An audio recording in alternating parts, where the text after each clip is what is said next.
James Gunn's plan takes the DCU beyond Batman, Superman, and other mainstream heroes, and could give space to lesser-known characters. Welcome to Stats In. If you're just joining us, please subscribe and don't forget to turn on notifications bell for more video.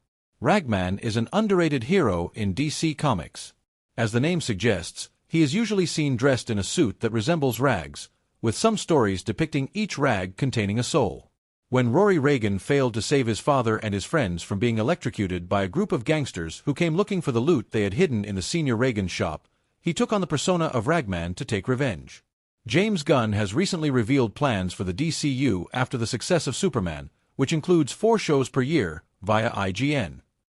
Gunn mentioned that he hopes the DCU could release 2 live-action movies and an animated series per year, along with TV shows that will primarily air on HBO Max, allowing many underrated and lesser-known characters to get their own time in the sun. From the Guardians of the Galaxy to Creature Commandos, Gunn has always looked for lesser-known and mid-tier heroes for his adaptations. Superman is the most popular superhero he has tackled to date, which is currently breaking milestones at the box office. However, with this 4 shows-a-year plan, he can get back to adapting obscure heroes. And we have some suggestions for future shows in the DCU. A strong ally of Batman, the Creeper, aka Jack Ryder, is a talk show host in the real world and a journalist who develops powers after he is injected with a serum by Dr. Yates. While he has varying origin stories and abilities, most of his powers include increased physical strength, agility, durability, and a distinct personality from his Ryder persona. A show centered on Ragman could be more of a vigilante story with mystical elements. Ragman is often compared to the golem of the Jewish faith, and his rag suit has many powers. A Moon Knight-esque animated show that is gritty and dark would be a great addition to the DCU. Animal Man does exactly what you think the name suggests. After being subjected to radiation from a crashed spaceship, Buddy Baker develops the power to tap into the abilities of any animal in the world. Some origin stories reveal that he can also tap into the powers of the animal kingdom as a whole, and can hence pull power from extinct animals. A live-action sci-fi drama featuring Animal Man would be a great show for the DCU. James Gunn has the opportunity to bring to life one of the most celebrated comic book runs on Animal Man by Scottish writer Grant Morrison. With a treasure trove of smartly written stories that are bonkers to boot, the DCU Animal Man can raise some mature questions, as Morrison did. A classic James Gunn dark comedy based on the Creeper would be great. Since his association with Batman in the comics is frequent, his show can be used as a way to expand on Gotham City's lore. It can also be an animated series along the Gothic lines of Batman, the animated series, and other DCAU projects. A noir-esque live-action series could definitely give some edge to the DCU, centered around a mystery. It could again expand on DC lore, showing the Guardian of Hub City unravel one conspiracy theory after another. While making it just a street-level story would put it in Matt Reeves' The Batman and the Penguin territory, a bit of mystical elements can set it apart. Upon first glance, Victor Sage, a.k.a.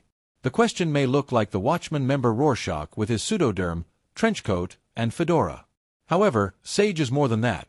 He is a superhuman detective who solves complex mysteries, and while he is not a match for Batman, the greatest detective, he can still hold his own.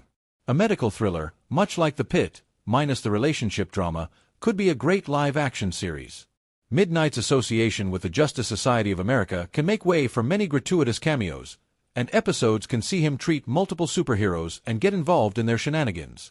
Now that the MCU has brought back Daredevil, the DCU can focus on a similar blind hero in Dr. Midnight. A medical professional who works with both humans and metahumans, Dr. Midnight, a.k.a.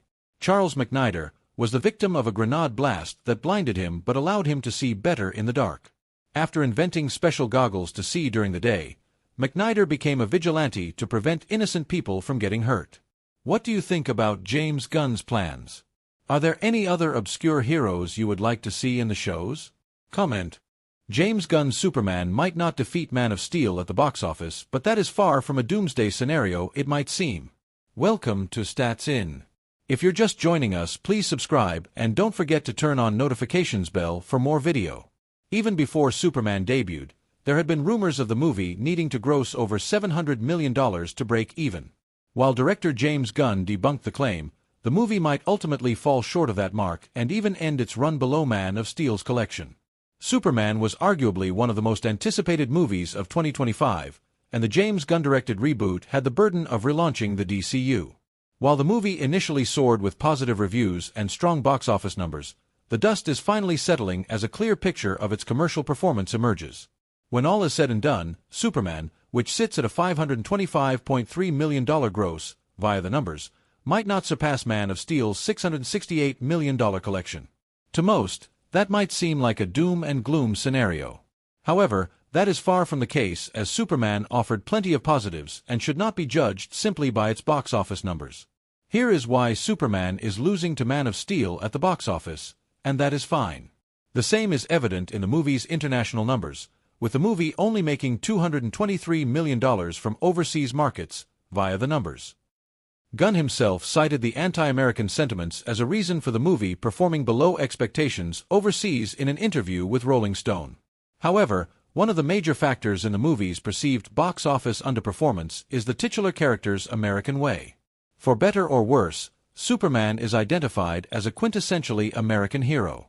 As a result, the anti-American sentiments in the real world certainly impact the box office numbers. In contrast, Superman collected $8.8 million in China, via the numbers, making up for only 3.95% of its international box office. Hence, it is safe to say that China's move away from Hollywood blockbusters hurt Superman's box office potential. The anti-American sentiments are perhaps most prevalent in China, which was a big market for Hollywood when Man of Steel was released in 2013. The Zack Snyder-directed movie earned roughly $63.4 million in China, making for a 16.7% share of the movie's international box office collection of $379.1 million, via Box Office Mojo.